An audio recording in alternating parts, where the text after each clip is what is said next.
Today on Forbes, this startup has a new way to quit smoking. Will this be the one that works? 6 years ago, in a townhouse in Santa Monica, Mario Danek began tinkering on a device to help cigarette smokers quit. After buying nebulizers, syringes, gaskets, battery packs, electrical firmware, and pharmaceutical-grade nicotine liquid, Danek, who had recently sold his stake in a vaporizer company, took everything apart and hacked together a functional prototype. It wasn't pretty, but it worked. The 39-year-old Danek says that the first device had a, quote, Frankenstein look. He adds, quote, I used a syringe as a liquid vessel, and there were a lot of external wires because I'm not good at soldering. Danek brought the prototype to Greg Smith, founder of Evolution Venture Capital in New York, and he was intrigued enough to cut Danek a check along with San Francisco-based hedge fund Poseidon for $500,000, and Qnovia was born. The company, which is based in Virginia, has since raised $35 million from investors that include Blue Ledge Capital and Vice Ventures at an estimated $350 million valuation. Now Qnovia is hoping to become the newest player in the $3 billion in global annual sales nicotine replacement therapy market. But it can't start selling its device in the US or booking revenue until it clears the Food and Drug Administration. Qnovia was approved for an investigational new drug application by the regulator in October and plans to start human clinical trials before the end of the year. If it gets FDA approval, it will become the first federally approved prescription treatment for smoking cessation on the market in nearly 2 decades. The last one was Chantix, a blockbuster pill containing varenicline and made by Pfizer in 2006. Chantix's patent expired in 2020. The big hook for Danek's product, the RespiRx, is that it does not use combustion, like cigarettes, or heat, like vaporizers, to aerosolize nicotine liquid.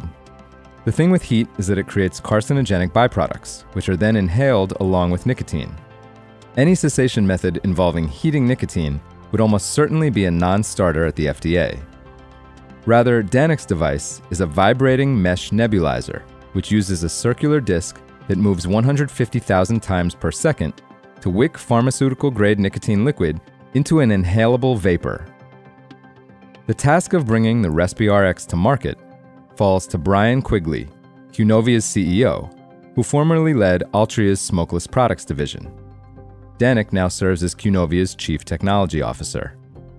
Quigley says with 28 million American cigarette smokers, there is not enough being done in the pharmaceutical industry to address smoking, which remains the leading cause of preventable death and disease in the country, killing 480,000 people a year. Quigley asks, quote, where else in medicine is the standard of care from 20 years ago good enough? It just seems kind of shocking that here we are in 2024 and this problem has not been solved. Technically, the FDA considers RespiRx, quote, a drug-device combination product, meaning that it's both a medical device and a drug.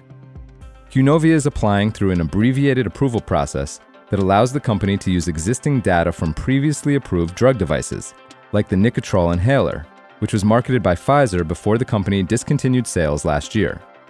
That means the RespiRx's FDA journey should not be as expensive and difficult as it would be for a completely new medication. For that, the average cost is $880 million over an average of 10 years, with a 91% failure rate. But RespiRx's FDA journey is not a slam dunk either. Qnovia has been working on the RespiRx for the last 6 years and has already spent $30 million. Danek estimates the company needs at least another $40 million and up to 4 more years to get FDA approval. And given that's coming from the company's founder, that's probably the best case estimate. The chances are it might take much longer. For full coverage, check out Will Yakowitz's piece on Forbes.com. This is Kieran Meadows from Forbes. Thanks for tuning in.